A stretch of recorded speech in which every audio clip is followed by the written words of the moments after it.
Prepare your adventure together cooperatively, deck building way, through bizarre monsters, shiny relics, in Slay the Spire, the board game. And today we'll be teaching you how to play Slay the Spire, the board game designed by Gary Dvoretsky, Anthony Giovanetti and Casey Yano, and published by Contention Games. And here we have the collector's edition of the game. And hi everyone, it's Stella. And Tarrant, welcome to Meeple University. And hey, if you enjoyed this video after watching, like, subscribe and comments. You know what to do. Alright, now let's get to the classroom. Based on the video game of the same name, Slay the Spire is a 1 to 4 player cooperative dungeon crawler. The players form a team as they enter dungeon rooms to face encounters against monsters. And they'll use their decks of cards and their energies to launch attacks against the monsters, to play blocks to defend themselves, and a variety of other helpful effects. By defeating the monsters, players will gain gold, better cards, and other helpful goodies until they collectively progress to face the final boss. Defeat the boss without a single player running out of health and you'll win the act. What you can see here is the neoprene player mat, and this is one of the components which is available only with the collector's edition, which we're showing you in this video. When you initially set up, choose a character and take its player board, as well as 3 red markers. You'll begin at 3 energy, 0 block, and your maximum number of hit points.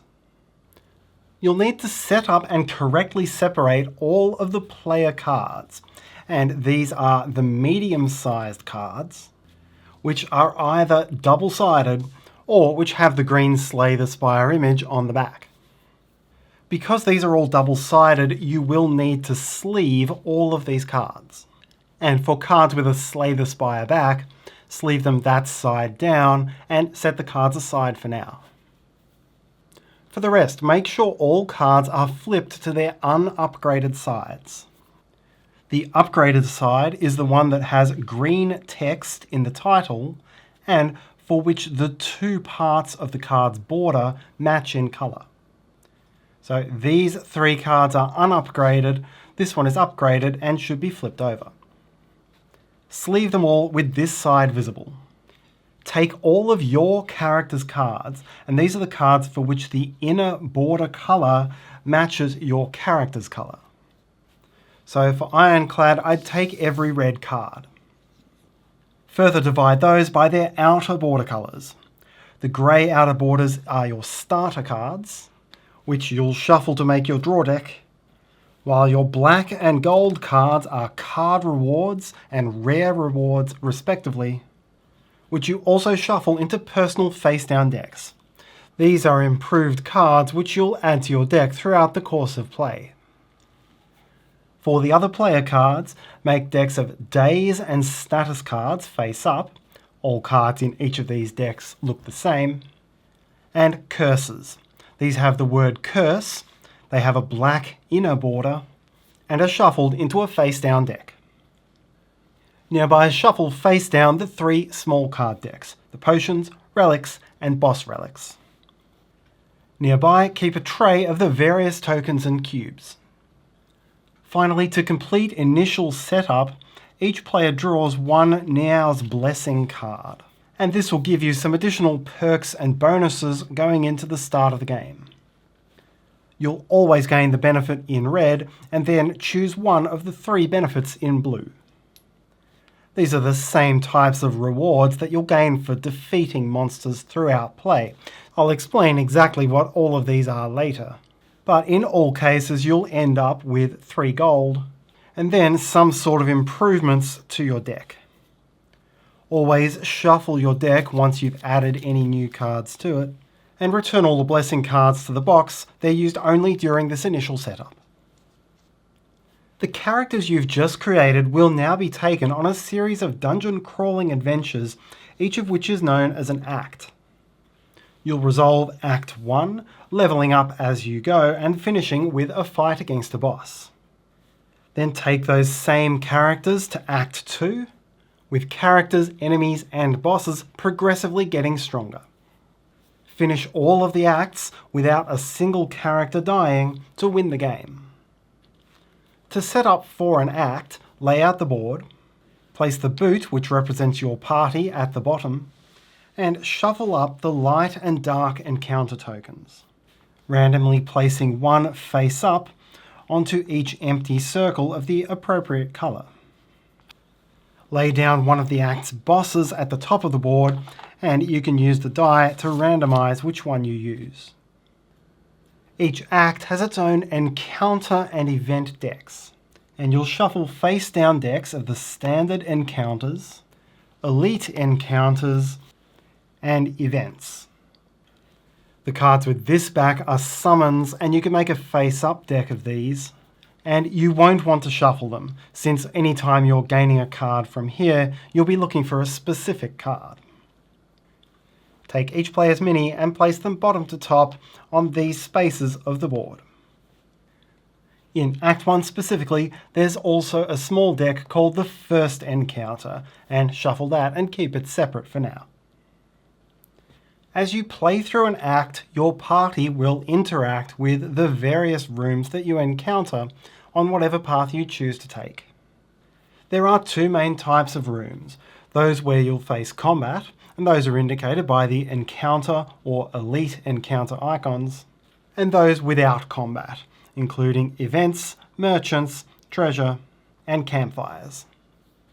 As the game progresses, you'll go into a room, resolve either the combats or events and benefits present, then agree on the path you'll take, move to the next room, resolve that, and so on. Combats are where the bulk of the game will take place, and this is where you'll be drawing cards, playing attacks, playing blocks, and other abilities to try to defeat the enemies. If a room doesn't involve combat, then you won't be playing cards at all, but you might be gaining rewards, items, new cards, spending money, or doing other things which will help you set up for your next combat. You'll be treating every combat as a fresh combat, with everything you have resetting, with the exception of hit points. Any hit points you lose stay lost until the end of the act, unless a specific effect would heal them. So, first I'll take you through how to resolve a combat room. And I'll begin by taking you through the first act's first encounter, because this is a little simpler and it will take you through the basic rules of combat. Once I've taken you through the first encounter in full, I'll come back and explain some of the upgraded and more specialised powers that will be involved in later combats. To set up your first encounter, shuffle that first encounter deck and deal one card face up beside each player's mini. If one of those enemies shows a green box with an enemy name in it, this is a summon, and you'll go through the summon deck until you find the card of the matching name, which you take and place next to the enemy which summoned it. Each of these, containing a mini and one or more cards, is called a row. Place a red health cube on the starting health of each of these cards. The combat then resolves in a series of combat rounds, each of which begins with the player turn, followed by the enemy turn. All players will take actions within the single player turn, and all enemies will take actions within the single enemy turn. Let's first look at this at its most basic. You'll begin with the start of turn. Each player resets their energy marker to 3. Each player has their own thematic icon for energy, but you can consider those icons to be interchangeable. For example, this effect here would allow any player to gain 2 energy. You can hold at most 6 energy, and these are those 4 different icons.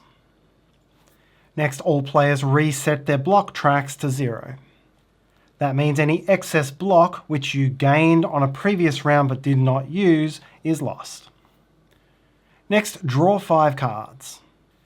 At this point, your hand will usually be empty, but even if it isn't, you draw 5 new cards to add to any which you already had. There is no maximum hand limit. If you ever need to draw a card at this time or any other, but your deck is empty, then shuffle the cards currently in your discard pile back to form a new draw deck and continue drawing. Next, roll the die. Several of the game's effects, including enemy attacks, some player cards and other upgrades, will have a different effect depending on the number rolled. And this one number applies uniformly across all components for this combat round. If you wish to play an ability which affects the die roll, now is the time to do so. Finally, in any order, players resolve start of turn abilities, which are active abilities with the words start of turn, these teal relic cards if the die rolled matches the die on the card, and active abilities labelled start of combat if it's the first combat round of this combat. Next is play, and during this step, players will play cards from their hands to resolve the abilities on them. And this is the main way that you'll hit, block, and otherwise attack your enemies. Cards are played and resolved one at a time, but in any order. Meaning, for example, that the red player could play a card, then blue could play a card, purple could play 2 cards, blue could play another, and so on, in any order until all players have finished playing. Players may freely discuss what they're going to play to get the most optimal strategy, although it's recommended that for the spontaneity of the dungeon crawling experience, that you don't play with all of your information fully open. That is, it's more fun if you hold your cards in hand, but you can freely ask questions about each other's cards. To play a card, reveal it and pay the energy cost in its top left corner. Choose a target for the card. Typically, this will be a single enemy or a single player. When targeting an enemy, such as with this attack, you can always target any living enemy, whether in your row or another player's. When targeting a player, such as with this block, by default you'll be targeting yourself, unless the effect of a card specifically states otherwise. Next, resolve the abilities on the card top to bottom, followed by any abilities triggered by the card. Suppose, for example, this were the card I had played. I would hit an enemy, dealing 2 damage, then draw 1 card, and then, since this was the first time the louse took damage, come back and resolve this triggered effect. Then move the card to your discard pile. To be clear, from the point that you reveal the card and pay for its energy until the time that it and all triggered effects have been resolved, the card is neither considered in your hand nor in your discard pile, and instead in a third location of its own. Only after everything is triggered do you move it to discard. This distinction is important for cards which refer to your hand or discard. For now, I'll explain only the 2 very most basic card effects, hit and block. When you hit, here for example it's hit 2, you deal 2 damage to the target, and each damage removes a block token if it has one, and removes hit point if it doesn't. Right now, 2 damage to the red louse would cause 2 hit points to be lost, while on the green louse it would result in 1 block token being removed and 1 hit point being lost. If the effect makes you gain block, then add that many steps on your block track. The gauge goes up to 10, but you can hold a maximum of 20 and use a second cube to track that if you need. Once all players have finished with the play phase, proceed to end of turn. This has 2 steps. First, end of turn effects, which refers to any active effect next to the words end of turn. Then players discard all cards they have remaining in hand. After end of turn, you'll move to enemy turn. And the first step of the enemy turn is that if any enemies have block tokens, they are removed. Just like for the players, the enemies can build up block tokens on their turns to protect themselves from your attacks, but they do not carry over from turn to turn. Then it's enemy actions, and from left to right, top to bottom, each enemy will resolve either its standard attack or the attack corresponding to this round's die roll. In your first encounter, this attack will be targeted strictly against the character in that enemy's row. Again, the most basic enemy effects will be hits and blocks. So here, Red Louse will do 2 hits on red, causing 2 damage. Each damage reduces 1 block if you have one, and 1 hit point if you don't. Green Louse would do 1 hit to red. Jawworm would do 2 hits to purple and then gain 1 block token for itself. And finally, the Slimes will do 1 and 2 hits to blue respectively. Once all enemies are done, you'll return to the next player turn. In your first encounter, you'll also come up against these 4 basic effects: strength, weakness, vulnerability, and multi-hits. Strength makes attacks stronger. When an effect tells you to gain a strength, add a strength token to your board. Here there's also a cost of 1 hit point. If an effect tells an enemy to gain strength, do likewise. Each character and enemy is limited to a maximum of 8 strength. Any time a character or enemy resolves a hit ability, that is, any ability with the sword, add 1 damage per strength that character or enemy holds. So this would be a 2-hit plus 1, dealing a total of 3 damage. This would be 1 hit plus 2, a total of 3 damage to the enemy, in addition to gaining a block. Strength is not lost during a combat. These tokens accumulate, making you stronger and stronger as the combat goes on. They will, however, be reset after the combat is complete. This icon is weakness, and it deals 1 weakness token to the target. Enemies can likewise target characters with weakness, and each enemy or character can have up to 3 weakness. When a character or enemy attacks and they have 1 or more weakness, reduce the hits of that attack by exactly 1 and discard 1 of the tokens. So in this case, 2 hits minus 1 hit for the weakness is 1 damage to the opponent and 1 weakness token removed. Strength and weakness are additive, so in this case, on a 5, the Red Louse would have 1 plus 1 minus 1, a total of 1 damage with this token coming off, and the next 5 or 6 rolled would be 1 plus 1 equals 2 hits. This effect is the icon for vulnerable, and give the target 1 vulnerable token, up to a maximum of 3. If a target with 1 or more vulnerable tokens is hit, again, hit is the sword icon, then the damage is doubled and 1 vulnerable token is discarded. Suppose here Red attacked Jawworm with this 3-hit clothesline and had 1 strength. The base damage of this would be 4, and that would be doubled to 8, resulting in 2 block tokens coming off and 6 hit points lost. 1 of the 2 vulnerable tokens would then be discarded. The same process is followed if a player is ever targeted by vulnerable. The exception is that someone with weakness can't take advantage of vulnerability.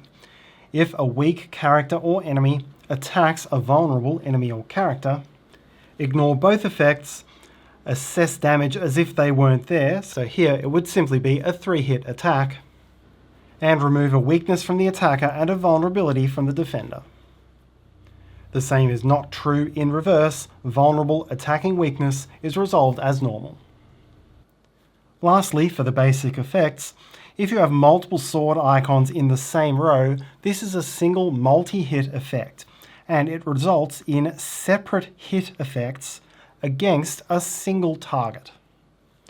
All of these status tokens in play will apply to each of those separate multi-hits before weakness and vulnerability is discarded. So there are 2 ways I could resolve this twin strike. It could be 1 plus 2 for the strength minus 1 for the weakness is 2 hits, dealt against the small slime and then the small slime again, killing the small slime before discarding the weakness. Or it could be 1 plus 2 minus 1 is 2, times 2 is 4, attacking the acid slime, doing 4 damage to the acid slime and 4 damage again before discarding both of these tokens and killing the acid slime. I could not, however, split these twin strikes between the two enemies.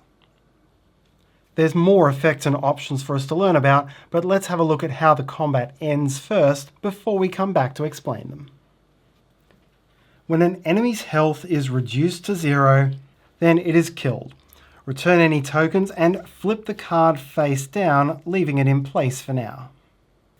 It will take no further actions unless it has an on-death effect, which you resolve now. Once the last enemy is defeated, the combat is over. If you have any active abilities labelled End of Combat, resolve them now. Flip the enemy's face up again, and then each player gains the combat rewards in the top left corners of enemies in their rows. There are several types of rewards, and I'll take you through all of them now, not just the ones from the first encounter. You may gain gold. Simply take it from the supply and add it to your collection. You may gain a potion. Draw the top potion from the deck and place it in your play area. You can hold at most 3 potions and can freely exchange them between players outside of combat. Unless otherwise stated, you can play a potion during any play phase, resolving its effect and returning it to the bottom of the potion deck. This icon lets you gain a relic. Draw and gain the top card from the relic deck. You can hold any number of relics, and they're not consumed when they're used, but you can't exchange them between players. From defeating bosses, you may also gain boss relics in the same way from the more valuable boss relic deck. This icon gives you a card reward. Draw the top 3 cards from your card rewards. Reveal them, choose one which you wish to add to your playing deck, and return the others to the bottom of the card rewards. Through this process or any other, if you reveal the golden ticket card from your deck, return it to the bottom of the card rewards and replace it with a random card from your rare rewards. This is one of the key ways to gain these particularly valuable cards. You can also gain a rare reward card directly from a gold-coloured card icon, such as this one on your first boss. All of these rewards are optional. Now reset your player board and deck, so your hand, discard pile, and any player cards in other locations, I'll explain how they get there shortly, are returned to and shuffled into your starting deck. Discard any tokens you gathered, reset your energy and block, but not your hit points, and keep any relics and potions. Now return any summons to their places in the summons deck, encounters to the bottom of their deck, except for the first encounter cards, which you'll return to the box. Rearrange the order of characters if you wish. You can do this any time between now and your next combat. And choose your next path. So now let's learn some more combat icons and effects. We've already seen how an enemy can attack you with swords, and swords will deal hits which come out as damage. Damage can be blocked, and if you have no block, you'll lose hit points. You can also be dealt damage by anything which uses the word damage. Here, for example, after playing a skill, which is a card with the skill keyword, you would take 1 damage, and again, that can be blocked or suffered as a loss of hit points. You may also come across effects which say lose 1 hit point. Here, for example, I gain 1 strength but lose 1 hit point. Anything which states lose hit points is not considered damage and cannot be blocked. Players and enemies may have effects showing this fire icon. If a player attacks with this, it applies to all enemies in the row of your choice. So here 2 damage to all 3 of these enemies. If you had strength or weakness, it would apply across all of those attacks. Vulnerability would apply only on the targets which had it. If an enemy has such an ability, apply the effect to all characters, not just the character in that row. Some cards have the power keyword. And when you play one of these, play it to the area at the top of your player board instead of to your discard. This will typically have some sort of ongoing passive ability. And unless otherwise stated, it remains there for the rest of this combat, not even getting shuffled back into your deck when it needs reshuffling. This will return only when you reset at the end of combat. Some of your more powerful cards may include the word exhaust, and after playing and resolving a card, if it says to exhaust, place it into your exhaust pile instead of your discard. Exhausted cards remain there until the end of the combat. Much like powers, they don't get reshuffled into the deck when you come to do a reshuffle. However, you will get them back when you reset at the end of a combat. There are also some cards which give you an effect and an optional bonus effect if you exhaust the card. Some cards have the keyword ethereal, and at the end of your turn, once you finish playing cards, if an ethereal card remains in your hand, then it is automatically exhausted. This can have a few implications. It means that some cards are use it or lose it. That is, here for Carnage, I would have to use it every time it came into my hand, otherwise I wouldn't get it again this combat. Others serve as timed penalties. This card, for example, is the Daze card, and it's sometimes gained as a penalty. Here, if I played Wild Strike, I would do 3 hits and have to collect a Daze, which would go on top of my draw pile. Daze is unplayable and has no effect, essentially meaning that it chokes up 1 slot in your hand for the next turn. However, since it's ethereal, you get to exhaust it at the end of the turn. Daze cards and other negative status cards are removed from your deck and returned to their supplies as part of each end of combat reset.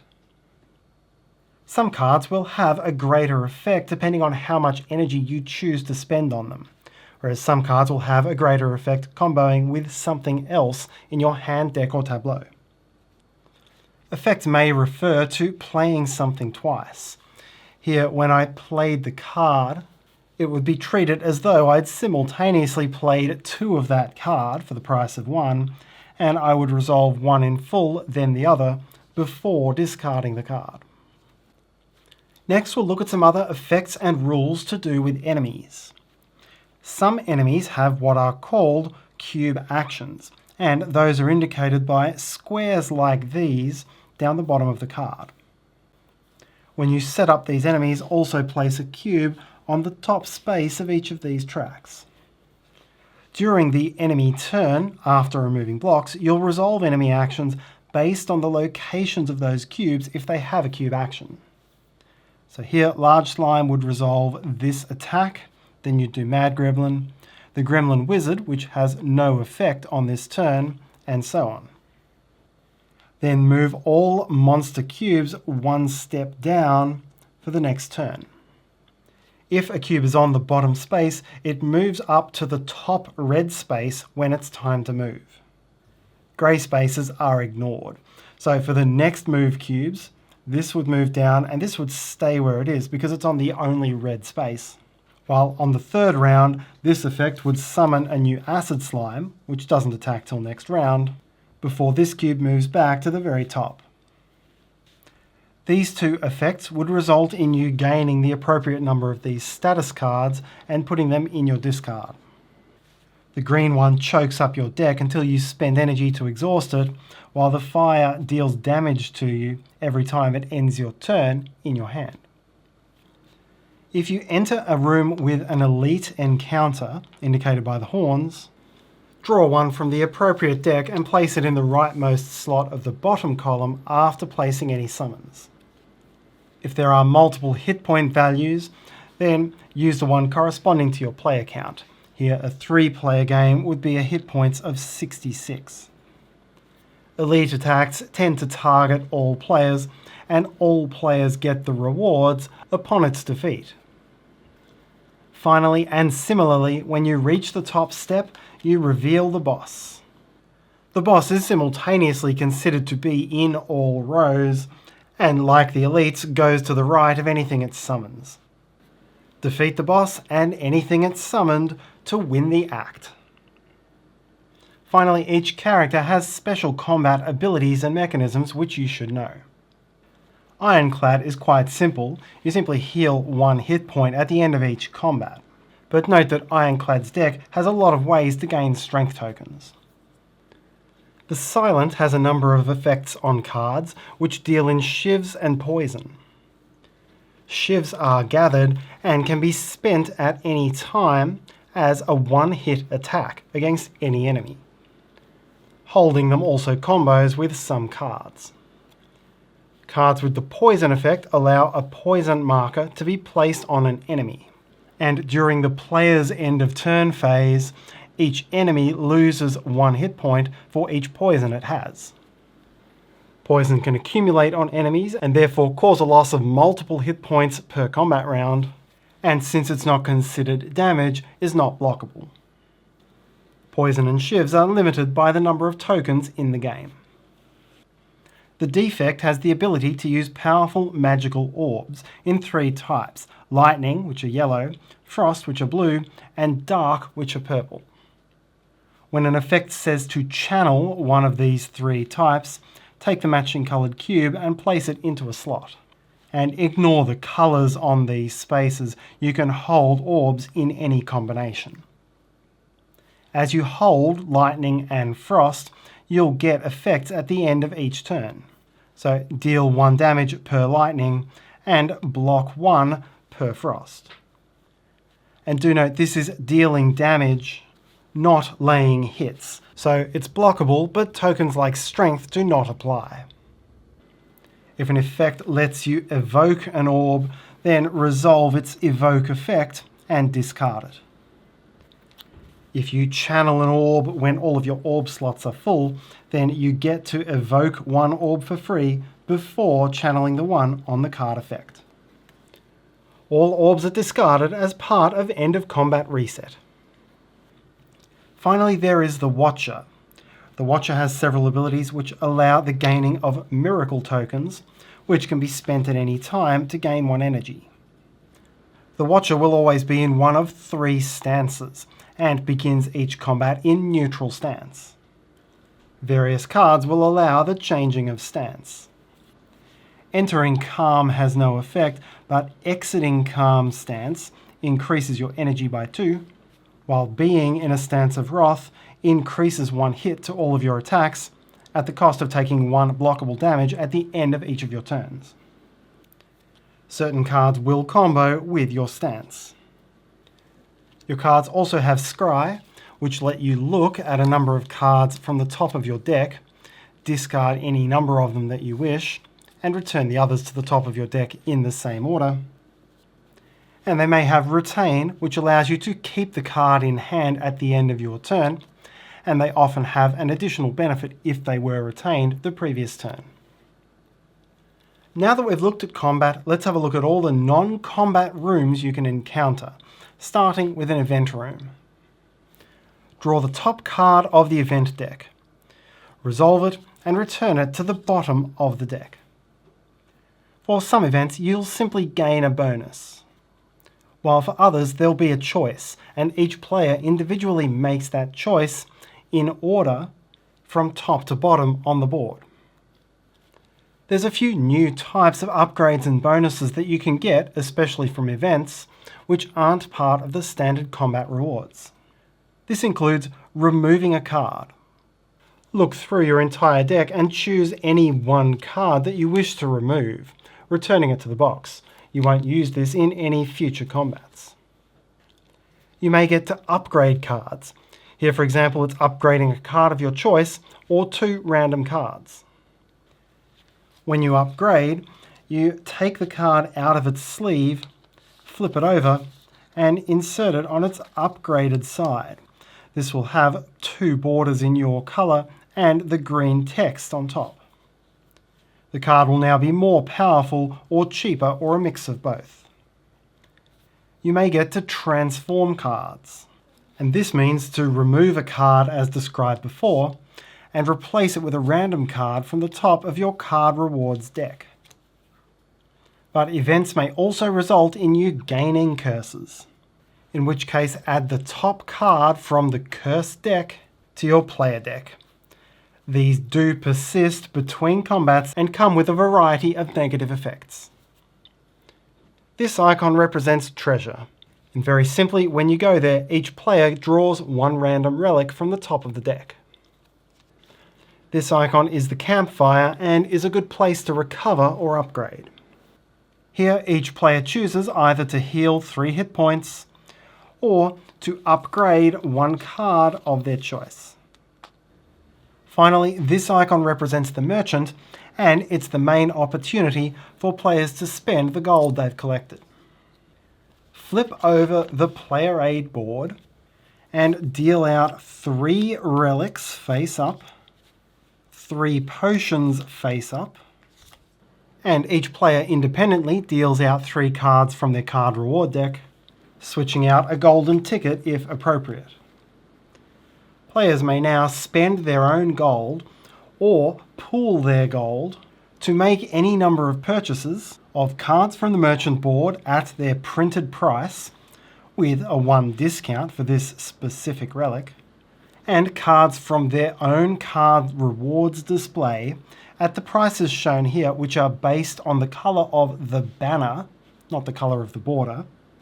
Grey banners cost 2 gold, blue banners cost 3, and gold banners cost 6. And each player may also spend 3 gold once per merchant visit to remove a card from their deck. Once everyone is done, cards go back on the bottoms of their decks, and you'll proceed to the next room. Once the boss has been defeated, the act is over. Players reset their hit points to max and shuffle their card rewards decks, but not their rare rewards decks. Now you've got 2 choices: move on to the next act or save your game for another day. To move on, set up the next act board with cards from the appropriate decks and otherwise following the rules from original setup. To save, use the large and small card dividers to keep all of your decks in the box and in the appropriate order, as well as using your printed plastic bag for collectibles. But to win the game, your entire party must survive. If any single player runs out of hit points, then you lose the game, and like video games of old, you'll be starting again from Act 1 next time you play. Then, like video games of new, there's a series of achievements, different challenges, and other unlockable content that you'll gradually gain access to as you reach certain achievements. You'll find all of this material in the box, sandwiched between these stop locked cards, and you'll get to open those packets when these pages tell you to do so. The standard game lasts for a total of 3 acts, with an unlockable 4th act. Some quick start rules are provided if you do want to start your session without playing Act 1 again. And you can also peruse these official optional rules to see whether you'd like to incorporate them into your play. Thanks for watching, and if you like this video, maybe you'd like to watch this next one. Have a great day. Bye!